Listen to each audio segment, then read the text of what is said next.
चलिए शुरू करते हैं बिस्मिल्लाह। और हाँ, अच्छा भाई, अब कौन सा सवाल था वो जो लास्ट मैंने डिस्कस किया था, याद है किसी को? क्वेश्चन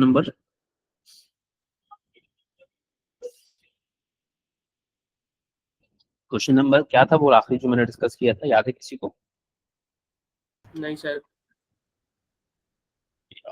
अच्छा चलो, अब ये जो बीच बीच में भी सवाल छोड़े हुए ना, इनको भी डिस्कस कर लूं, क्योंकि फिर ऐसा ना हो कि ये रह जाए। और ये भी जरा ऐसे सवाल है जो थोड़े से out of the box kind of questions. ठीक है, चले क्वेश्चन नंबर 5 मैंने छोड़ा था पहले, और वो वाला तो अब सवाल समझ में आ गया होगा, जिसमें हम आपसे कहते हैं कि आपको इंटीरियर एंगल दिया हुआ और नंबर ऑफ साइड्स बताएं। वो मैंने अच्छी तरह बता दिया कि उसमें क्या करना है। सही है ना? जी सर। जी सर। ठीक है, तो अब वो तो चीज़ आपकी एक तरफ हो गई। अब उस तरह का जो भी सवाल आएगा तो वो अब मैं फर्दर डिस्कस नहीं करूंगा। ठीक है, वो सेम ही चीज़ है, वो अब आप कर लेंगे। अब क्वेश्चन नंबर 5 जरा पढ़ें क्या कह रहा है और आपको क्या समझ में आ रहा है।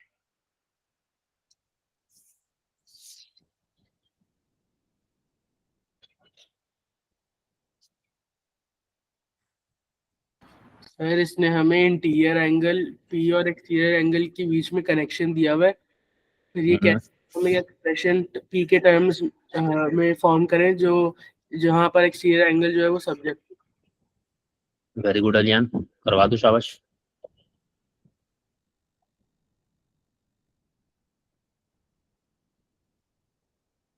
Sir interior angle upon P. Interior angle upon P तो मुझको नहीं लगता इंटीरियर एंगल अपॉन पी होगा। पहले तो कनेक्शन पे काम कर लेते हैं ना। कनेक्शन क्या दिया हुआ है? Interior angle of a regular polygon. तो interior angle of a regular polygon, ठीक है, ये बात एक कही भी हो उसने कि interior angle of a regular polygon is का मतलब हो जाता है, क्या हो जाता है? इसका मतलब क्या हो जाता है? समझाया हुआ है, जल्दी बताओ। ये क्या बात हुई? इसका क्या मतलब होता है?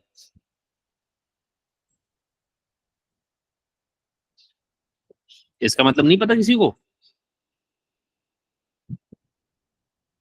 हेलो,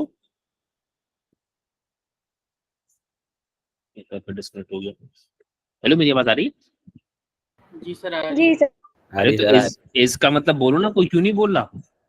है सर, है। याद नहीं है। टमाट नहीं मार दूं आसान तुम्हें है।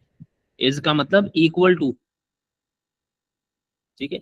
Interior angle of a regular polygon is P times, P का मतलब तो पी, टाइम्स का मतलब क्या है बोल दो, टाइम्स का मतलब भी बोल दो, मल्टीप्लाई। ठीक है, मल्टीप्लाई एक्सटीरियर एंगल। ये तुम लोगों को वर्ड प्रॉब्लम्स मैंने करना नहीं सिखाया हुआ क्या?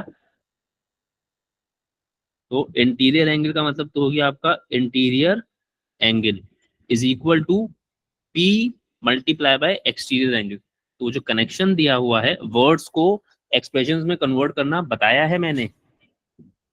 सब भूल के बैठे हुए हो, शुक्र करो अभी स्कूल में नहीं है। सामने होते ना तुम्हें एक एक गोली मार देता हूँ। Interior angle is equal to p times exterior angle.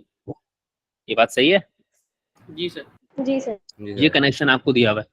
अच्छा, अब ये तो कनेक्शन दिया हुआ है, कह रहे find an expression in terms of P for an exterior angle. अब अगर आपने मुझको यहां से ही, फर्ज करो यहां से ही आपने मुझे एक्सटीरियर एंगल की वैल्यू दी, तो वो तो आपने मुझे दी इंटीरियर एंगल अपॉन पी। तो क्या आप इसको बोलेंगे ये इन टर्म्स ऑफ पी है? क्या आप मुझे ये बोलेंगे कि ये इन टर्म्स ऑफ पी है? जी सर। नहीं सर। तो सर। अच्छा, जी क्या सर। मुझे आप ये बोलेंगे कि ये सिर्फ इन टर्म्स ऑफ पी है? नहीं सर।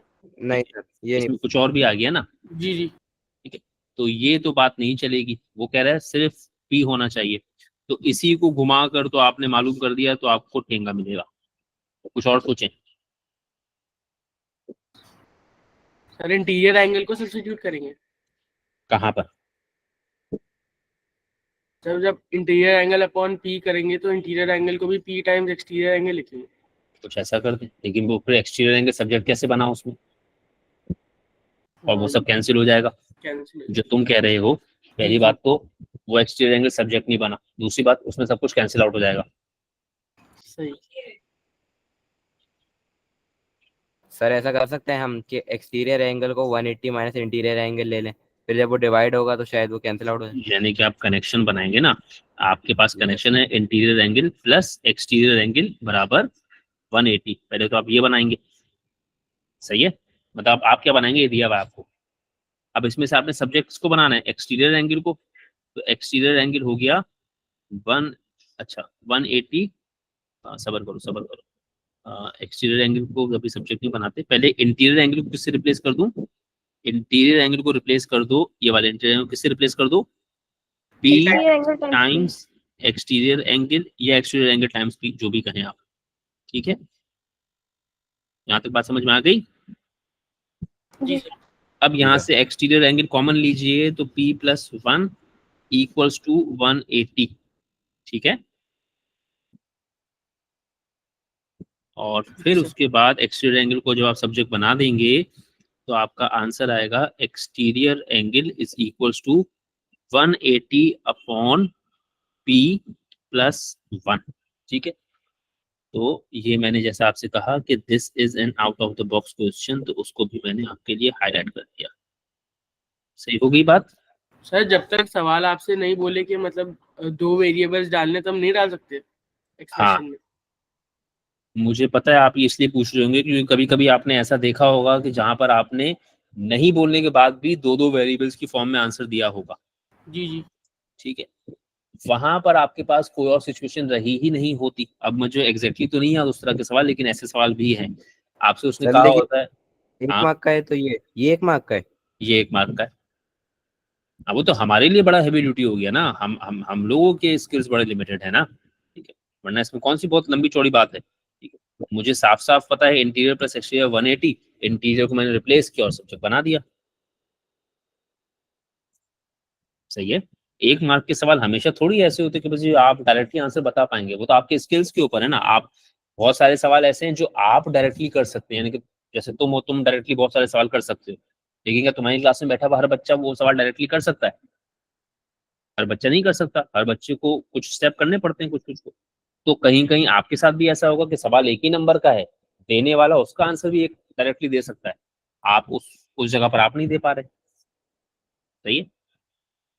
जी सर। अच्छा जी, अब उसके बाद बात आ गई कि number of sides of the polygon. अच्छा, अब सवाल ये है कि क्या ये आंसर कंप्लीट कांस्टेंट में चाहिए? जी सर, पी के टर्म्स में चाहिए होगा।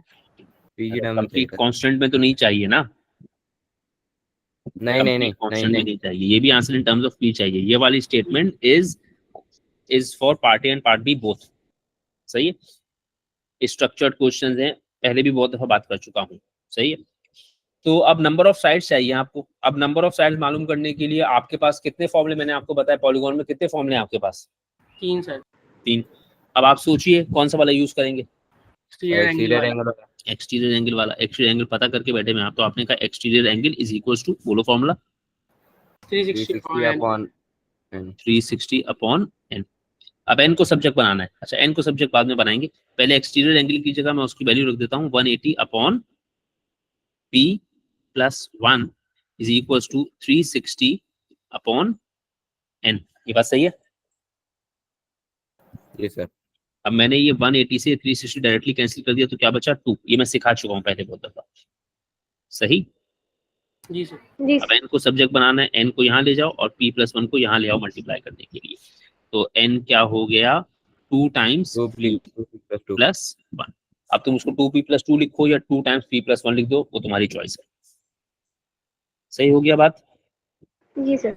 अच्छा, फिर जरा इस सवाल में आ जाएं। तो अब ये जो मैंने जरा ये नोट अपनी किताब स्कैन की थी ना, तो उसमें ये जो पोर्शन है, ये यहाँ पर शेड है ओरिजिनली। यहाँ पर ये वाला पेंटागन, सॉरी ये वाला पॉलीगॉन, इसमें भी शेड है और ये वाले पॉलीगॉन में भी शेड। तो जरा स्कैन करने में गड़बड़ हो गई, ठीक है।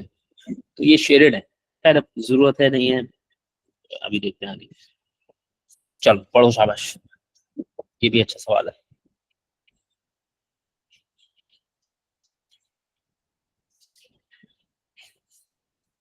अरे क्या बात है, जी सर। बताओ सवाल। सर इन्होंने सर एक रेगुलर 12 साइड पॉलीगॉन दिया हुआ है, उसका एंगल एबीसी निकालना है पहले पार्ट में। तो एबीसी मतलब एबीसी में एक angle interior angle of a regular polygon. ठीक है, interior angle of a regular polygon. Regular polygon तो है, ये बात तो आपने पहले ही देख ली। जी जी सर कितने साइड्स का रेगुलर पॉलीगॉन है वो? 12 12 12 साइड्स का। और इंटीरियर एंगल का फॉर्मूला रेगुलर पॉलीगॉन के लिए क्या है? सर n minus 2 into 180 वो तो सम बता देगा, divided by on n upon n। Divide by कौन है? Divide by number of sides. ठीक है, तो अब देखिए, अब मैंने तो खैर समझाया हुआ है, तो मैं क्या कर रहा हूँ, 12 साइड्स हैं तो ट्राइंगल कितने हैं? 10। 10 तो मैंने 10 मल्टीप्लाई बाय 180 डिवाइड बाय 12 कर दिया। Is that right? जी सर। अब 180 को 12 से अगर मैं कैंसिल कर दूं तो ये 15 आ जाता है। सही। अब 10 को 15 से मल्टीप्लाई कर दिया तो आंसर आ गया 150 डिग्रीज। सही है। जी सर जी सर। अब आपको कितनी परेशानी हो रही है और कितनी परेशानी नहीं हो रही वो आपको खुद समझ में आ रहा होगा। ठीक है, तो अपने अपने हिसाब से देखिए जरा कौन कौन से टॉपिक्स हैं। अब ये जो 10-12 टॉपिक्स हम अभी कर रहे हैं, इसमें से देख लीजिए कितनों में आपके खुद के दिमाग चल रहे थे, कितनों में नहीं चल रहे थे। एक लिस्ट मेंटेन कीजिए। लिस्ट मैं बहुत पहले बनाकर दिखा चुका हूँ आपको। एक लिस्ट मेंटेन कीजिए, हर टॉपिक के आगे उसका स्टेटस लिख दीजिए कि आप उसमें कंफर्टेबल थे, नहीं थे, उसमें क्या चीजें आपने आइडेंटिफाई की, क्या चीज आपको मुश्किल लगी, ताकि जब साल के आखिर में बैठे तो वो लिस्ट आपकी वो पहले से बनी हुई कि यार ये जाहिरी तौर पर जो आसान टॉपिक्स हैं उसमें मुझे मसले थे कि नहीं थे। कोई टॉपिक ऐसा है जो आपको लगता है नहीं यार बड़ा आसान था, कोई मसला ही नहीं था, कोई प्रॉब्लम्स आइडेंटिफाई कर लिया आपने, लिख लिया कि यार मुझे फलानी जगह पे HCF LCM में मसला था। ठीक है, तो वो लिख लीजिए हाथ के हाथ। ये हाथ क्या करने के काम है, बाद में नहीं होते ये सारे काम। कोई ये सोच रहे हैं बाद में बैठ के दोबारा इसको गो थ्रू करूंगा, कोई नहीं करता गो थ्रू। ठीक है, बहुत काम होते हैं करने के लिए, व्हाट्सएप पे मैसेजेस के रिप्लाई करने होते हैं। चलिए part B. A different regular shapes will fit exactly into the space at B. अब वो जो बी के पास जो थोड़ी सी जगह है वो कह रहे हैं कि यहाँ पर जो है ना एक कोई जो एक रेगुलर शेप है, एक मुख्तलिफ किस्म की रेगुलर शेप जो है वो फिट हो जाएगी। वो कौन सी रेगुलर शेप है जो उस जगह पे जाकर फिट हो जाएगी? अब वो कौन ट्रायंगल की बात हो रही है? ट्रायंगल। पहली बात तो वो इस जगह की बात हो रही है। सही है, जी सर वो कह रहे हैं इस जगह पे जाकर एक रेगुलर शेप फिट हो सकती है। अब वो रेगुलर शेप ट्रायंगल नहीं है, isosceles triangle isosceles triangle regular shape नहीं है। Sir equilateral equilateral. ठीक है, इक्विलेटरल ट्रायंगल है वो। सही है बात। अब इसको समझ लो कैसे। ये वाला एंगल तुमने कितना निकाला? 150 150। ये एंगल भी तुमने कितना निकाला? 150 150। तो ये एंगल कितना हो गया? 60 60। तो अब ये एंगल 60, तो रेगुलर होने के लिए ये दोनों एंगल भी 60-60 होने चाहिए ना। जी सर जी सर। जी। और अगर 60-60-60 तो ये कौन सा ट्रायंगल? इक्विलेटरल। इक्विलेटरल। तो याद रखना उसने रेगुलर बोला है, ठीक है, ट्रायंगल लिख के मत आ जाना। सही है बात। अगर ट्रायंगल लिखा तो ये कोई नहीं आपकी बात सुनेगा बैठ के कि भाई इक्विलेटरल ट्रायंगल भी जो है वो ट्रायंगल ही है। ठीक है, आप करते रहिएगा फजूल की अपनी जो है ना वो मंतके लगाते रहिएगा। ठीक है, ये कैम्ब्रिज वाले जिद्दी होते हैं बड़े, वो कहते हैं नहीं जी इक्विलेटरल ट्रायंगल, ट्रायंगल ट्रायंगल कुछ नहीं। सही है, तो अब आप अपने फजूल की जो है ना वो जैसे शरीफ टीचर्स होते हैं ना मासूम से हमारे स्कूलों में, उनको हम प्रेशराइज कर देते हैं। छोटे मोटे से बेचारे मासूम से दुबले पतले टीचर्स होते हैं, उनको पकड़ के आपने प्रेशराइज कर लिया। शादी जैसा बच्चा आया, उसने कहा कि वो भाई ये ऐसे ऐसे, अब वो बेचारा मासूम सा दुबला पतला टीचर है, दब जाते हैं वो लोग। कैम्ब्रिज एम्ब्रिज में ऐसे नहीं होता। समझे बात? जी जी। सर। सारी तो क्लास में भी नहीं है। नहीं, मैं तो एक मिसाल दे रहा हूँ ना, मैं तो टारगेट थोड़ी कर रहा किसी को, कल कल को कोई बॉडी शेमिंग हो गई, ये हो गई, वो हो गई। तो एक मैं बात कर रहा हूँ, मतलब मेरे साथ, मैं तो अपना एक्सपीरियंस बता रहा हूँ कि मेरे साथ जो होता है, लोग आके मुझे प्रेशराइज कर लेते हैं कि ऐसे ऐसे, मैं मान लेता हूँ, क्या कर सकता हूँ, आदमी से कमजोर सा आदमी, कभी मैंने कुछ किया है किसी के साथ अकड़ वकड़ दिखाई है, वो बता रहा हूँ। कैम्ब्रिज वाले नहीं मानते, वो नहीं मेरे जितने मासूम। अच्छा चलो, अब ये बेसिकली है एंगल प्रॉपर्टीज ऑफ क्वाड्रिलेटरल्स। ये मैंने भाई आपको पढ़ाया है 10th में, एंगल प्रॉपर्टीज ऑफ क्वाड्रिलेटरल्स पढ़ाया है। अब ये बहुत ही वाहियात किस्म का टॉपिक है, तो मैंने अभी ये डिस्कस नहीं की है प्रॉपर्टीज, ठीक है, ये मैंने स्कूल में एक ही दफा हिम्मत करके डिस्कस किया है, ठीक है, और मुझे जाती तौर पे बहुत पसंद नहीं है पढ़ाना। खैर, अब वो कह रहे हैं choose a quadrilateral from the list to complete each statement. चलो, अब आपको एक लिस्ट दी हुई है, उसमें 6-7 क्वाड्रिलेटरल्स हैं। अब पहली स्टेटमेंट है अ dash has 4 equal sides and 4 angles of 90 degrees. Square. Square. तो गिवन लिस्ट में से वो क्या हो गया, स्क्वायर। स्क्वायर वो है जिसकी चारों की चारों साइड्स भी इक्वल होती हैं और उसके चारों के चारों एंगल्स भी 90 डिग्री के होते हैं। अ dash has just one pair of parallel sides. Trapezium. Trapezium. Parallelogram क्यों नहीं, 2 होती है। 2 होती है ना। उसमें 2 पेयर हो जाते हैं। तो ट्रेपेजियम वो है जिसमें सिर्फ एक ही पेयर होगा। A dash has just one pair of opposite angles equal and its diagonals bisect at 90 degree. Kite. Kite. क्या अच्छा जरा बताना कि इसमें से और कौन सा है जिसके डायगोनल्स बाइसेक्ट करते हैं 90 डिग्री पे। सॉरी, बाइसेक्ट का वर्ड मैंने गलत कह लिया। रोम्बस। हाँ, रोम्बस है। बाइसेक्ट का वर्ड मैंने गलत कह दिया, ठीक है। एक रोम्बस है जिसके डायगोनल्स बाइसेक्ट, बार बार बाइसेक्ट निकल रहा है। एक रोम्बस है जिसके डायगोनल्स 90 डिग्री पे जो है वो बाइसेक्ट करते हैं। सही है, ये बात सही है। जी सर। जी सर। अच्छा, अब क्या रेक्टेंगल के बाइसेक्ट करते हैं? नहीं सर। रेक्टेंगल के बाइसेक्ट ही नहीं करते। बाइसेक्ट तो होते हैं, बाइसेक्ट होते हैं, करते हैं लेकिन 90 डिग्री भी नहीं 90 करते। डिग्री पे नहीं होते। नहीं है। क्या स्क्वायर के बाइसेक्ट करते हैं 90 डिग्री पे? नहीं, स्क्वायर की तो नहीं। बाइसेक्ट ही नहीं करते। स्क्वायर के बाइसेक्ट ही नहीं करते। नहीं करते होंगे, करते होंगे। करते होंगे का क्या मतलब है? स्क्वायर के भी बाइसेक्ट करते हैं और 90 डिग्री पे भी बाइसेक्ट करते हैं। इन ऑपोजिट एंगल्स का पेयर नहीं। उनका सिर्फ हाँ, उनके ऑपोजिट एंगल्स भी बराबर होते हैं। एक पेयर नहीं होते। एक पेयर नहीं होते, दोनों पेयर होते हैं। 2 होते हैं। सही है। तो स्क्वायर के भी डायगोनल बाइसेक्ट करते हैं 90 डिग्री पे, बट उसमें ऑपोजिट एंगल्स का एक पेयर नहीं होता।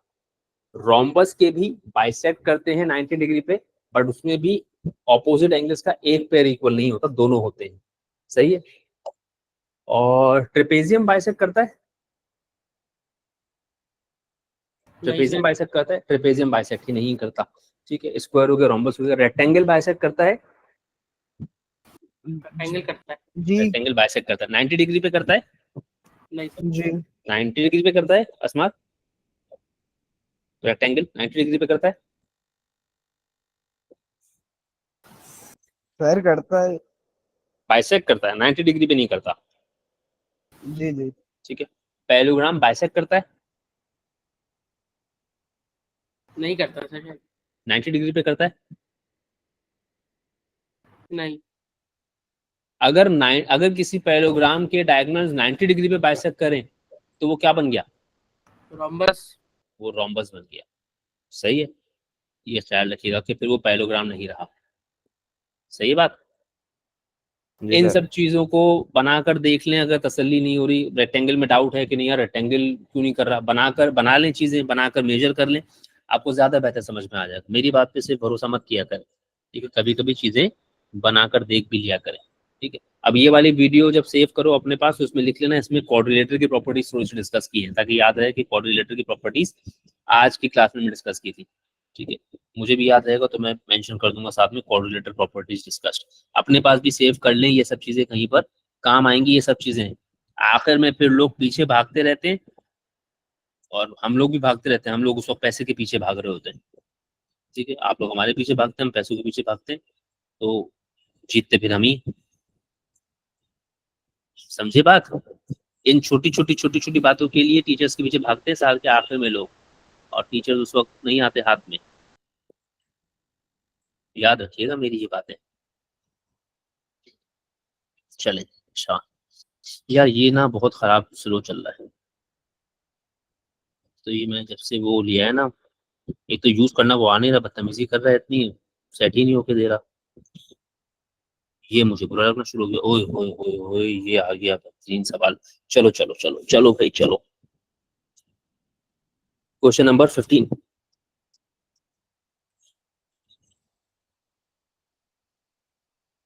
हाँ जरा एसी ऑन कर दिया,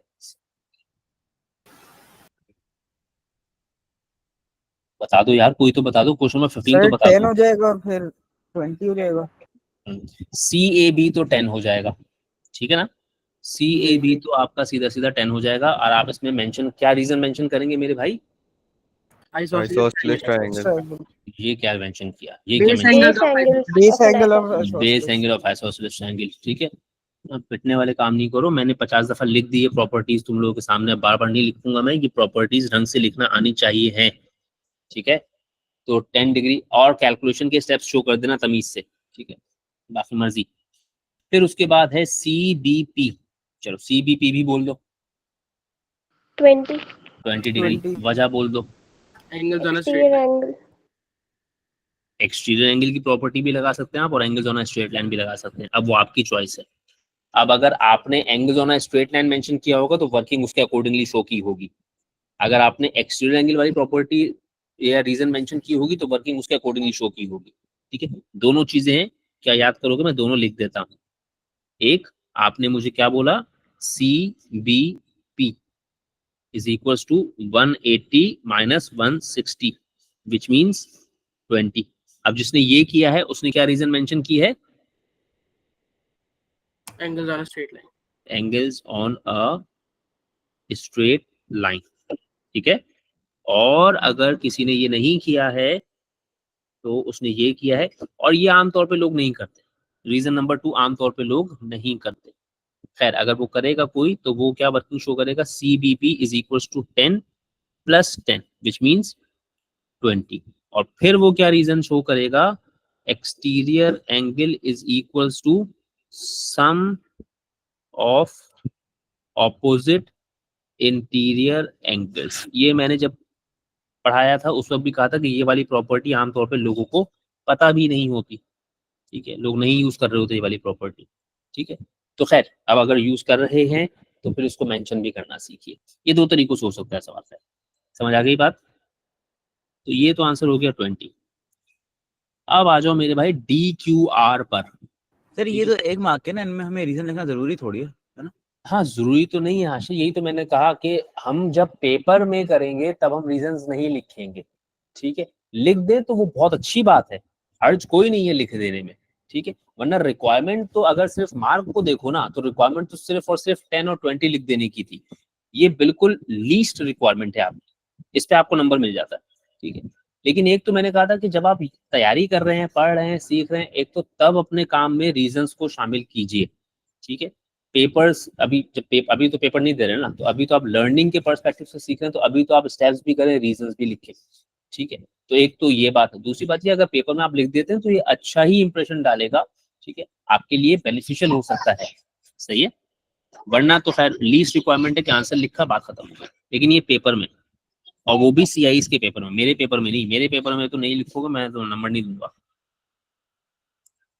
अच्छा, फिर उसके बाद आ गए डी क्यू आर। अब चलो भाई डी क्यू आर सोचो, फटाफट सोचो।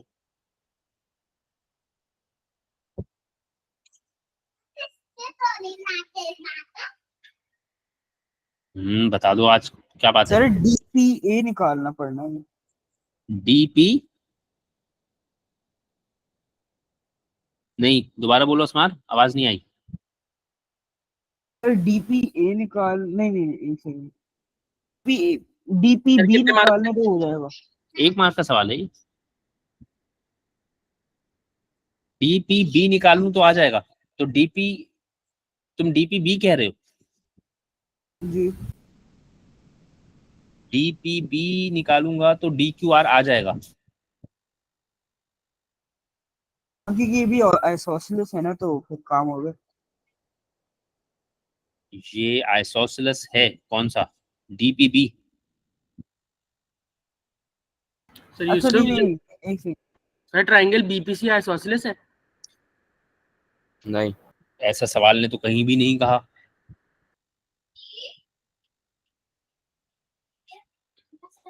सर ऊपर करिएगा, एक सेकंड स्टेटमेंट पढ़ लो।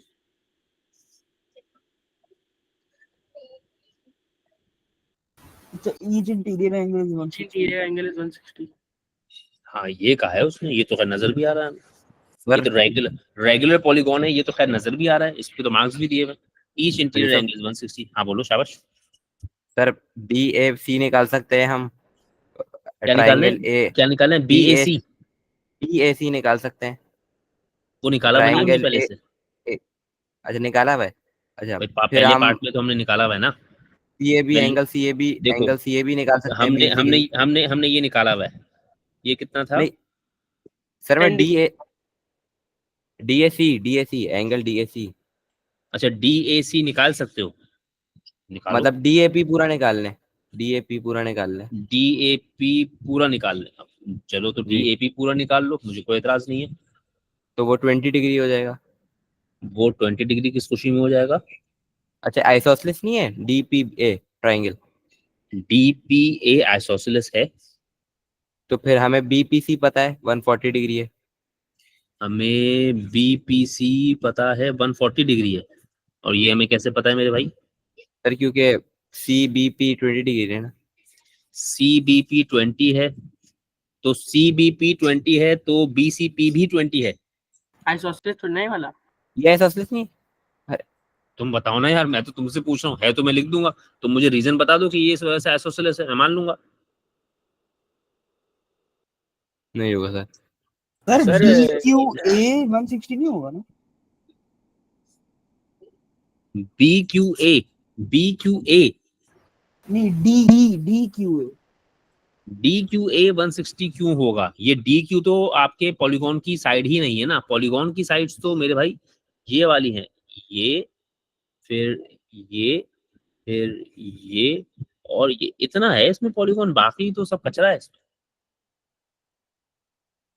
अरे अभी सर तक हमें आपने ये जितना कुछ पता किया मैंने लिख दिया। सर निकालना कौन सा एंगल था? निकालना है हमें DQR। सर ये हम एक्सटीरियर एंगल से कर सकते हैं, क्या कहते हैं, EDC जो है वो 160 है। हम अ, एक्सटीरियर एंगल से कर सकते हैं DQR को।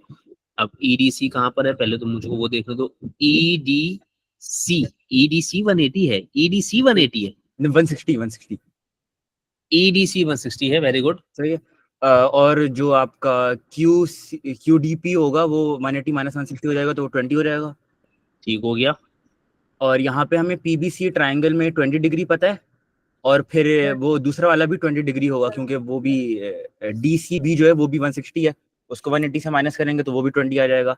तो ये आइसोसेलेस ट्रायंगल है BPC जो है। हाँ, अब बात मानी मैंने आपकी कि ये आइसोसेलेस ट्रायंगल है, क्योंकि वो एंगल 20 है, और वो 20 इसलिए है क्योंकि सर समझ नहीं आया। ऊपर सवाल में लिखा हुआ है ना, वो 160 है। पहली चीज तो तुमको ये समझना है कि ये जो एंगल है DQR, इसको तो मालूम कैसे कर रहे हो? तुम ये एंगल मालूम कर रहे हो by adding this and this angle, right? जी सर। यानी कि DQR तो बाद में पता करना, पहले पता करो एंगल QDP और QPD। सही। अब QDP, ये पूरा एंगल कितना है आपका? 180। 180। 180। इसमें से सिर्फ इतना हिस्सा कितना है आपका? 160। 160। तो QDP कितना रह गया मेरे भाई? 20। 20। ये रह गया 20। ठीक है। अच्छा, अब उसके बाद आ गई बारी P की। ये P आप मुझे बता सकते हैं अगर या तो आपको ये एंगल पता हो, ठीक है, या तो आपको ये एंगल पता हो, जी। तो एंगल ऑन स्ट्रेट लाइन लगा के पता कर लेंगे, या फिर आप मुझे ये एंगल बता सकते हैं अगर आपको एंगल CBP के साथ एंगल BCP भी पता हो। सही, जी। इतनी बात मानोगे? अच्छा, अब फिर से वही बात, ये पूरा एंगल कितना है? 180। 180। 180। उसमें से इतना हिस्सा क्या है? 160। 160 समझ आई बात आसान? नहीं सर 160 कैसे है ये ACD?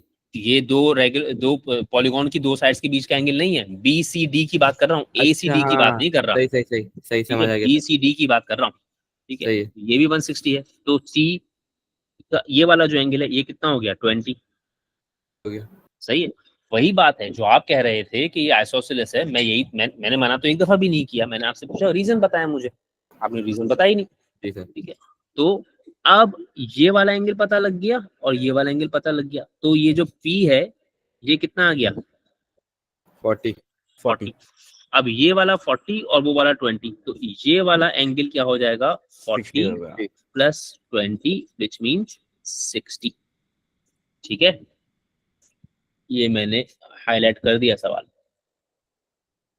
ठीक है, पहले दो पार्ट तो खैर इसके बड़े आसान से हैं। इसका पार्ट सी, जो भी क्वेश्चंस मैंने हाईलाइट किए हुए हैं ना, उनको जरा पूरा पूरा देखिएगा। पता चला पहले दो पार्ट देख के बोला कि पता नहीं सर ने क्यों हाईलाइट किया था, ठीक है, तो फिर एक परेशान हो मार्क का जाएंगे। कैसे है? ये 1 मार्क का ऐसे है मेरे भाई कि मुझे देखते ही पता है कि एंगल QDP 20 है। सही है, सही। उसके लिए मुझे कोई वर्किंग नहीं करनी, और मुझे देखते ही पता है कि QPD 40 है। सही है, जी सर। उसके लिए हमें कोई खास वर्किंग नहीं करनी, QPD 40 है, हमें देखते ही पता है, यानी कि कोई खास कैलकुलेशन स्टेप्स नहीं करने हैं आपको इसमें। ठीक है, आपने बस 20 और 40 कैलकुलेट किया जल्दी से, और फिर उसके बाद DQR कैलकुलेट कर दिया।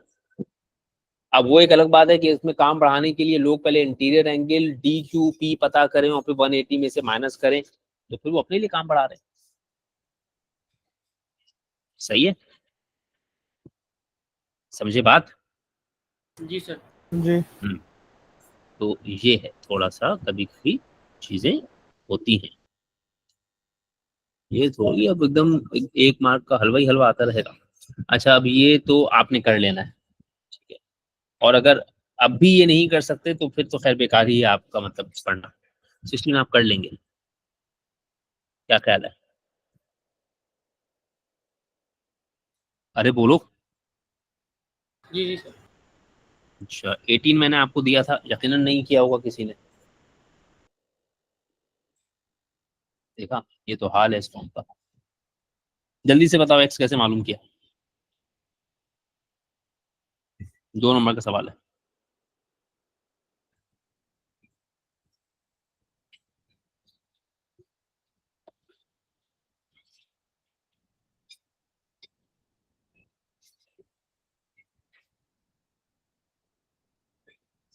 अरे बोल दो भाई, आज की तारीख में बोल दो, क्या बात है?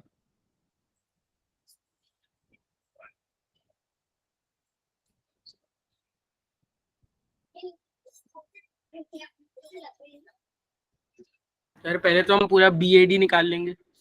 पहले तो हम पूरा BAD निकाल लिया, वो तो खैर बच्चों की तरह। कैसे निकाला वो? Angle sum of triangle. Angle sum of triangles, अच्छा निकाल लिया, चलो फिर। सर हम BAD निकाले बगैर भी तो कर सकते हैं। हाँ, कर तो बहुत तरीके हो सकते हैं, वो करवा रहा है, मैं क्या कर सकता हूँ?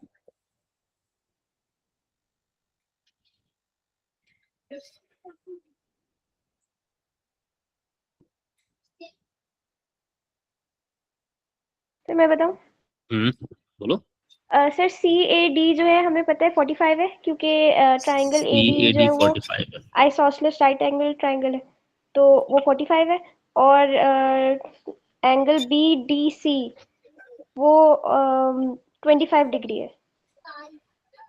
अच्छा, पहले तो ये दोनों 45 हो गए ना, DAE भी 45 हो गया और DEA भी 45 हो गया, इज दैट राइट? जी। सही। जी। तो इसका मतलब है कि आप, अच्छा तुम बोलो जरना, तुम बोलो। फिर सर एंगल BDC जो है 25 डिग्री है, क्योंकि ऑल्टरनेट इंटीरियर एंगल है एंगल ABD और एंगल BDC, तो फिर हम एंगल सम ऑफ ट्राइंगल से कर सकते हैं। हाँ, ऐसे भी कर सकती हो कि फिर तुम इसके बाद एंगल BDC तुमने मुझे बोला ना, जी सर। यानी तुमने मुझे BDC। बोला, इसके बाद तुमने मुझे बोला कि ये वाला एंगल निकाल लिया तुमने, विच इज एक्चुअली 25। ठीक है, फिर तुमने क्या किया, angles on a straight line use करके ये वाला एंगल निकाला होगा, ऐसे ही है? नहीं सर। अच्छा फिर क्या निकाला? हम ट्राइंगल ADC को कंसिडर कर सकते हैं और उस पूरी ट्राइंगल को कंसिडर करके अच्छा। एंगल ADC होगा 90 एक और प्लस तरीका बताऊं? 25। हाँ ठीक है, यानी कि अगर आपने ये कर दिया कि आपने ये वाला एंगल निकाला तो उसके बाद आपने पूरा ट्राइंगल ADC कंसीडर करके एक्स निकाल लिया, जी सही है। अच्छा अब एक मेरा भी सुन सर लो, एक और किसी और ने। तरीका हाँ बोलो जी बोलो बोलो बोलो बोलो। सर, हमने BAD पूरा निकाला हुआ है। हाँ सही है। सर BAD में से EAD माइनस करेंगे और ऑल्टरनेट इंटीरियर एक्स का। BD नहीं, दोबारा बोलना। मैं AD क्या क्या था वो? DAE निकाला हुआ है। जी सर, वो 45 है और BAD 65 आएगा। हाँ तो और उसमें जो से 65 में से आपने 45 माइनस कर दिया ये तो ऑल्टरनेट ये इंटीरियर। आ गया 20, और जब ये 20 आ गया तो एक्स भी आ गया 20। जी सर। यही बात हुई ना? हाँ दोनों तरीके जी सही है, दोनों तरीके सही है, जो भी क्लिक कर जाए आपको, ठीक है। तो या तो आप करें कि पहले आप ये वाला निकाल लें AD, क्या है ये, BDC निकाल लें और फिर कर लें काम पूरा ट्राइंगल ADC कंसीडर करके, या फिर आप ये कर लीजिए कि आपने जब ये 45 मेंशन कर लिया तो फिर आप BAE निकाल लीजिए और उसके बाद ऑल्टरनेट इंटीरियर से एक्स बता दीजिए। ये दोनों तरीके सही है, बट इन सब चीजों में सबसे जरूरी है ये वाली बात समझना कि ट्राइंगल ADE आइसोसेलेस ट्राइंगल है। अगर ये पॉइंट आपसे मिस हो गया तो फिर आप इस सवाल को लेके बैठे रहेंगे, सही है। जी जी सर। अब ये टॉपिक आपके सामने है, कितना खूबसूरत कितना बदसूरत कैसा भी आपके सामने ही है, बस कोशिश कीजिए। अगर ये टॉपिक अभी भी लग रहा है कि मुश्किल है तो इसके लेटेस्ट रेंज के सवाल भी निकाल के देख लें। खैर आप क्या देखेंगे, मैं ही भेजूंगा। हाँ ये भी मजे का सवाल आता है, सवाल तो बड़े मजे मजे के आ रहे हैं। क्वेश्चन नंबर 20 जरा तुम लोग पढ़ो, मैं 2 मिनट में आ रहा हूँ। क्वेश्चन नंबर 20 पढ़ो, मैं आ रहा हूँ।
हाँ भाई क्या समझ में आया? हेलो मेरी आवाज आ रही? जी सर। जी सर। हाँ बताओ भाई क्या हुआ क्या हुआ? हो गया सर। कौन सा सवाल था? 20 20 क्वेश्चन A 20 तो हाँ बताओ जरा कैसे हो गया। और 4 times 2x plus x is equal to 5 9 है। A pentagon has 4 angles of 2x and 1 angle of x. तो पेंटागन में कुल मिला के कितने एंगल्स होते हैं? 5 5। उनमें से 4 क्या है? 2x और एक क्या है? x। तो अगर पांचों को ऐड कर दूं तो sum of interior angles of pentagon की वैल्यू आ जाएगी। जी सर। ठीक है, तो 4 2x प्लस 1x बराबर sum of interior angle of pentagon is 540। ठीक, तो ये हो गया 9x बराबर 540 विच मीन्स x की वैल्यू आ गई 60 डिग्री। ये तो पहला काम हो गया ना। ठीक है, मैं रीजंस और वर्ड्स बहुत दफा लिख चुका हूं इसलिए अब नहीं लिख रहा। सही है, ये तुम लोगों को नहीं ये लिबर्टी दे दी मैंने कि मतलब तुम लोग भी ये शुरू कर दो। अच्छा, part B.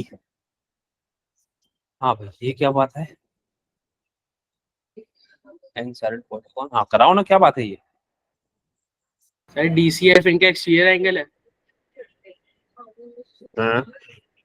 Sir exterior angle वाला फॉर्मूला लगा अबे n की वैल्यू निकालनी है। जी। तो n की वैल्यू निकालने के लिए क्या एक्सटीरियर एंगल का फॉर्मूला? एक्सटीरियर एंगल ये 330 एक्सटीरियर एंगल है। मार खानी तुमने मुझसे। नहीं सॉरी एक्सटीरियर।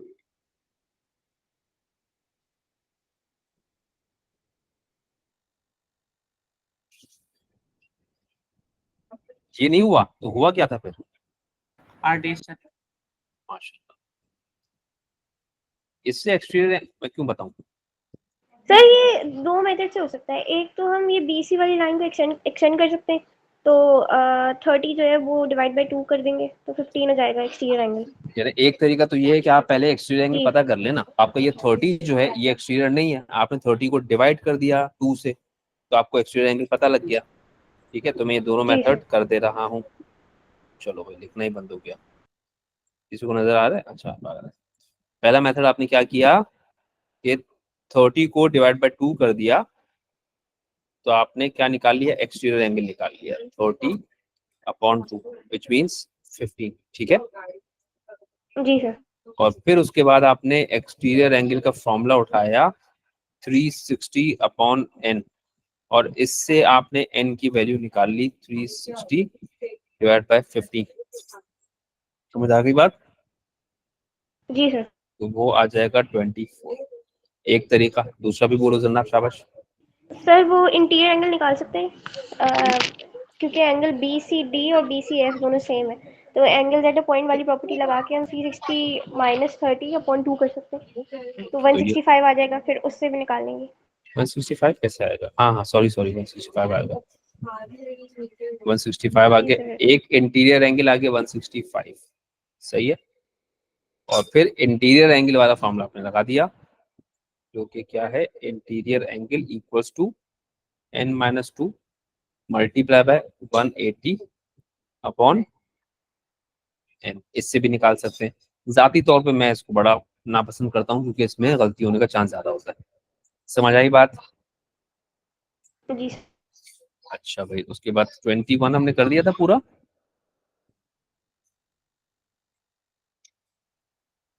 अच्छा 22 का पार्ट ए तो आप कर देंगे मुझको, 22 का पार्ट बी बताइए। मैंने हाईलाइट किया 22 का पार्ट ए तो आप कर देंगे। बस भाई ये जरा आज खत्म कर लें, जरा 5-10 मिनट और दे दीजिए ताकि ये टॉपिक फिर वाइंड अप कर दें। फिर आगे अभी हमारे सारे के सारे बाकी हैं, उनका तो करवाना है। चलिए 22 का पार्ट ए तो आप कर लेंगे राइट? अरे बोलो यार, जी कुछ सर। तो बोलो। अब आप आइए 22 के पार्ट बी पे। Two of the angles in the polygon are each 170 degree. The remaining 20 angles are equal to each other. Calculate the size of one of the 20 equal angles. हाँ, अब आपके पास ये जिस तरह का पॉलीगॉन है इसकी साइड्स कितनी है? 22 कैसे पता चला? क्वेश्चन में मेंशन है। लिखा हुआ है। सवाल में मेंशन है। वो जो ऊपर वाली स्टेटमेंट है वो पार्ट ए पार्ट बी दोनों के लिए। ठीक है, दूसरी बात वो कह रहा है, two of the angles in the polygon are each 170 degree. इस पॉलीगॉन के दो एंगल जो है 170 है और बाकी जो 20 है वो सारे के सारे बराबर हैं। तो कुल मिला के इस पॉलीगॉन में एंगल्स कितने? 22 22। अब अगर एंगल 22 है तो साइड्स भी कितनी है? 22। 22 ठीक है। अच्छा, अब वो कह रहा है कि यार वो जो एक कोई 20 में से जो 20 के 20 सेम है ना, उनकी एक की वैल्यू बता दो तो 20 की बता दी। अब बताओ कैसे बताओ? सर हमें सम ऑफ ऑल इंटीरियर एंगल्स पता है। हमने पहले पार्ट में निकाला है 3600 और हम एक इक्वेशन बना देंगे। 3600 is equal to 2 times 170 degree plus 20x, फिर हम उस यानी तरह निकालेंगे। Sum of all the interior angles, एक तो 3600 हमने निकाला हुआ है, सही है ना? जी और हमें ये भी पता है कि इसमें से दो एंगल हैं 170 और 20 एंगल हैं x, सही है।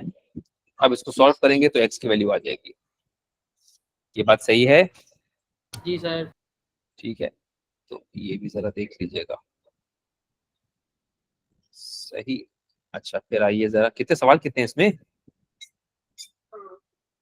24, 25, 26, 27, 28।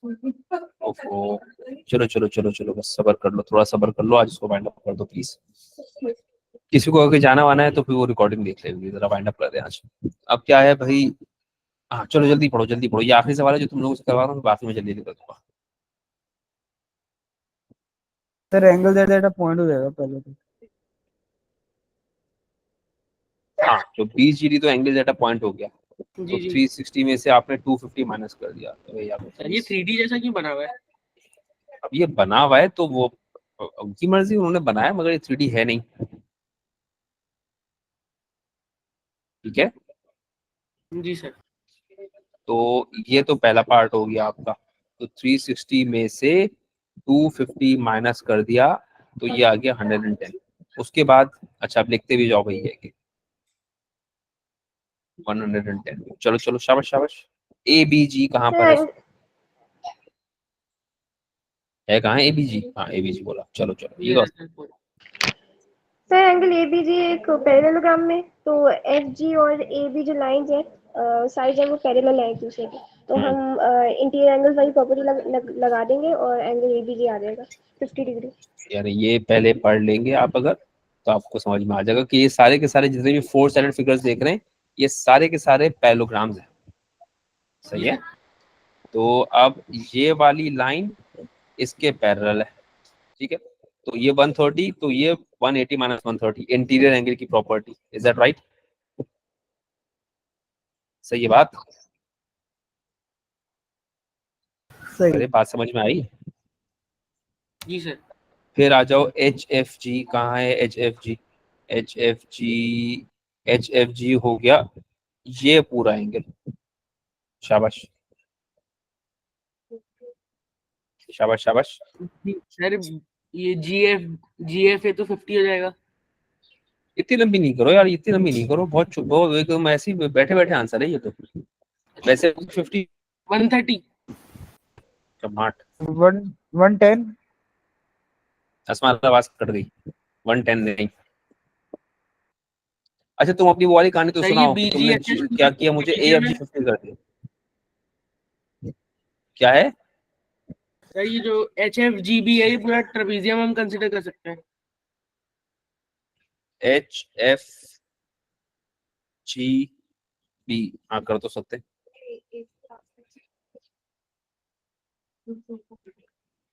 कर तो सकते हैं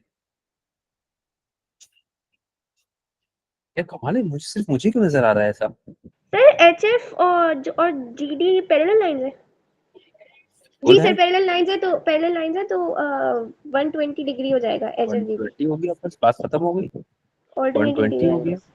अच्छा हाँ सही है। ठीक। सही है। जी जी दिख गया।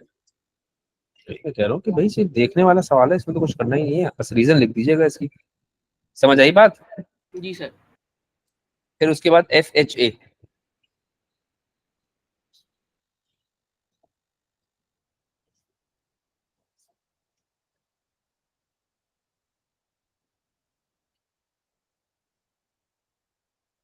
यार कैसे काम कर रहे हो तुम लोग? तो ये तो ट्रेपेजियम वाले से हो जाएगा ना? ये ट्रेपेजियम से भी हो सकता है। अच्छा एफ एच ए निकालना है ना, मैं एफ एच ए। अच्छा क्या कह रहे हो, एफ एच ए ट्रेपेजियम ले लिया, अच्छा ट्रेपेजियम ले लिया, फिर और फिर हमने 360 में से सारे जो एंगल हमारे पास है उनको माइनस कर दिए। यानी आपने क्या किया, आपने ये पूरे का पूरा एक साथ क्वाड्रिलेटरल उठा लिया। अब बल्कि सर हम लोग उससे भी कर सकते हैं, क्योंकि एफ जी और एच बी ये दोनों पैरेलल लाइंस है, तो हम सिंपल वो इंटीरियर एंगल्स वाली प्रॉपर्टी लगा सकते हैं। लगा सकते हैं आप 120 में से 180 में से 120 माइनस कर दें तो फिर आपको सीधा सीधा वो एफ एच ए पता लग जाएगा। ठीक है, वो भी कर सकते हैं और आप इसको पूरा क्वाड्रिलेटरल भी कंसीडर करके कर सकते हैं। तो मैं फिलहाल तो अभी ये लिख रहा हूँ इसमें कि क्या मैंने पता नहीं बोला, 180 माइनस 120 विच मीन्स 60 डिग्री, और आगे मैंने मेंशन कर दिया H P is parallel to F G, ताकि आप भूले नहीं पाए। सर एक और तरीका है लेकिन बहुत लंबी है वो। सुना दो, जल्दी से सुना दो। Sir F A H corresponding ले सकते हैं जी बी ए के, हम्म और सर वो 50 है, ए एफ जी 50 है, हम्म 120 में से 50 माइनस करेंगे एफ एच एफ ए आ जाएगा, हम्म एंगल सम ऑफ ट्राइंगल्स। हम्म। चलो भाई अब उसके बाद जरा जल्दी जल्दी से ये सवालात मैं करा दूं। 4 interior angles of a hexagon are 100, 110, 120 and 140। The remaining 2 interior angles are equal to each other. Calculate the size of one of these interior angles. यानी कि ये तो आपका सीधा सीधा 4 एंगल्स ये हो गए, 100 प्लस 110 प्लस 120 प्लस 140। बाकी जो 2 एंगल्स हैं उनको आपने एक्स मान लिया। ठीक है, जी हेक्सागोन है तो हेक्सागोन के सारे एंगल्स का सम होता है 720। सही है, जी सर। और फिर इसको आपने एक्स के लिए सॉल्व कर लिया। सही है बात। जी सर। अच्छा फिर उसके बाद है each interior angle of regular polygon. Interior angle दिया हुआ है, एक्सटीरियर आप मालूम करेंगे और एक्सटीरियर एंगल से आप ये सवाल नंबर ऑफ साइड्स के सॉल्व कर लेंगे। ठीक है, जी सर। हाँ जी। उसके बाद the diagram shows the net of a solid. ठीक है, आपको एक चीज का नेट दिख रहा है और वो पूछ रहा है भाई ये शेप है क्या। What is the special mathematical name of this solid, कौन सा है बोलो, नेम पिरामिड। बोलो। पिरामिड। पिरामिड। पिरामिड का नेट है। अच्छा for this solid write down the number of vertices. इस सॉलिड की टोटल नंबर ऑफ वर्टिसेस कितनी होंगी? 5। 5 होंगी। ठीक है, एक इसमें सर एपेक्स हो गया, वर्टिस का क्या मतलब है? वर्टेक्स मतलब कॉर्नर्स, आसान जुबान में कॉर्नर्स। ठीक है ठीक है। पिरामिड के कितने कॉर्नर्स होते हैं? एक ऊपर टॉप पे होता है which is called the apex, और 4 नीचे हो गए स्क्वायर के। सही है सही है सही है। अच्छा भाई उसके बाद आ गया a polygon has 12 sides, calculate the sum of interior angles of this polygon. ये आप कर लेंगे, स्ट्रेट फॉरवर्ड से सवाल है। ठीक है, 10 मल्टीप्लाई बाय 180 मेरे ख्याल में तो 1800। 1800। 1800। अच्छा अब ये क्या है, अच्छा ये लोसाई भी है इसमें, तो पार्ट बी इज लोसाई। ठीक है, दिस इज लोसाई, ये आपको नहीं कराया जाएगा। सही है, जी। क्यों नहीं कराया जाएगा? सिलेबस से हटा दी। लोसा क्या एक्सक्लूडेड। सिलेबस से अरे हट। ग्रेड 9 में नई बुक डाल दी है D1 के अलावा। नहीं, 8th एडिशन आया है, ज्यादा कुछ चेंजेस नहीं है, वही किताब है वही सवाल है, बस 2-4 चीजें रंग वंग बदल दिया उसका बस। मेरी बहन ने तो कोई नई किताब ली है, वो उसमें लिखी हुई वो 8th एडिशन है ना, न्यू सिलेबस मैथ्स का 8th एडिशन आया है। थिंक नाम की कोई किताब है, हाँ पता हाँ नहीं। हाँ, वो वही चीज है, वो 8th एडिशन है। अब वो खोलोगे ना अगर तुम उसको तो वो बस टॉपिक्स आगे पीछे किए हैं, सवाल सर्च वाला वगैरह भी आ गया उसमें। क्या है। हाँ सर्च मतलब वगैरह जो भी। सिलेबस अपडेट हुआ है वो तो सीधी सी बात है इंक्लूड की है, लेकिन जो पुरानी चीजें हैं वो पुरानी चीजें वही ऑलमोस्ट वही कंटेंट है जो 7th एडिशन में था। सही। तो और तुम लोगों को अगर अब जैसे तुम लोगों को नहीं दिलाएंगे वो नई किताब, तो तुम लोगों के लिए फ्री होगा, वो एडिशनल रिसोर्सेज हम खुद बनाएंगे। वो बनाएंगे भी क्या, उसी किताब में से उठा उठा के तुम लोगों को दे देंगे अपना नाम लगा के कि भाई ये सर यूसुफ ने बनाया है। बस ये सब करेंगे। हम लोग भी बहुत अजीब लोग होते हैं, वो यहाँ से उठाया अपने नाम से बेचना शुरू कर दिया। बच्चा को कह रहा है यार हमारे टीचर ने कितनी मेहनत कर ली। चलो खैर, उसके बाद पीओसी, पता नहीं कहाँ है पीओसी, चलो पीओसी करवाओ।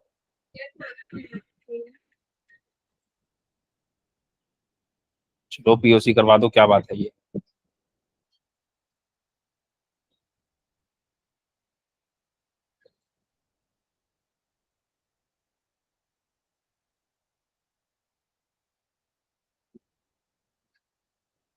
ये ऐसा क्या मुश्किल बात पूछ ली हमने? Sir A P B Q और सी आर सारे बाइसेक्टर्स हैं। बिल्कुल है।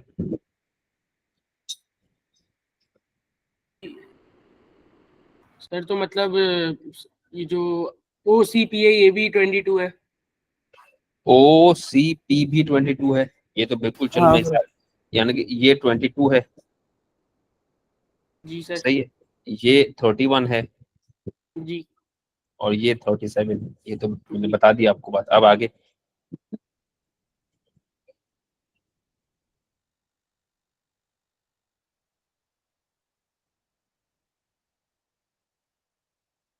सर हम ट्रायंगल एपीसी को कंसिडर कर सकते हैं। ट्रायंगल ए पी, हाँ कर तो सकते। लेकिन नहीं सर, उससे नहीं नहीं सर सर सर APP को consider- एंगल पी ए सी और एंगल ओ सी ए, इन दोनों को प्लस करेंगे तो एंगल पी ओ सी आ जाएगा एक्सटीरियर एंगल प्रॉपर्टीज। हाँ, यानी तुम ये वाला एंगल कह रही हो कि वो ए ओ सी का एक्सटीरियर है। जी सर। इस ट्रायंगल का एक्सटीरियर है पीओसी, सही है। तो पीओसी बराबर हो गया सीधा सीधा 37 प्लस 22। वजह मैं लिख देता हूँ पूरी Exterior वजह। angle- POC is exterior angle of AOC। Triangle AOC. ये मैंने पूरी रीजन लिख दी आपके लिए, सही है। जी सर। ये मैं बार बार कह रहा हूँ कि एक्सटीरियर एंगल की प्रॉपर्टी आमतौर पे नजर नहीं आती, तो अगर मैंने कोई सवाल सिर्फ एक्सटीरियर एंगल की प्रॉपर्टी से करवाए हैं तो उसके ऑल्टरनेट मेथड्स पूछना, क्योंकि तुम लोगों के एक्सटीरियर एंगल की प्रॉपर्टी पे दिमाग नहीं चलेंगे, पेपर्स में बैठ के बता रहा हूँ। अगर तुम लोगों को इस प्रॉपर्टी पे दिमाग चलाना है तो इस प्रॉपर्टी को बार बार लगाओ। एक्सटीरियर एंगल की प्रॉपर्टी वहमो गुमान से भी नहीं गुजर रही होती लोगों के, सही है। तो अगर कोई सवाल एक्सटीरियर एंगल से किया है तो उसके या तो ऑल्टरनेट मेथड्स भी सोच लीजिए, या फिर एक्सटीरियर एंगल के लिए अपने आप को फेमिलियर बनाइए कि भी एक्सटीरियर एंगल वाली प्रॉपर्टी भी होती है। समझ गए बात मेरी? ये आपका एंगल जी सर। प्रॉपर्टीज है, ठीक है। एंगल प्रॉपर्टीज का टॉपिक क्लियर होना चाहिए क्योंकि ये बहुत सारे टॉपिक्स में जाता है, फिर वो बहुत परेशानी करता है एंगल प्रॉपर्टीज की अंडरस्टैंडिंग ना हो अगर तो, सही है। ये पेपर मैंने आपके सामने कर दिया पूरा, अब आपके सामने है कितना आसान या कितना मुश्किल, या इसमें क्या हो सकता है क्या नहीं हो सकता। मेरा मशवरा है इसके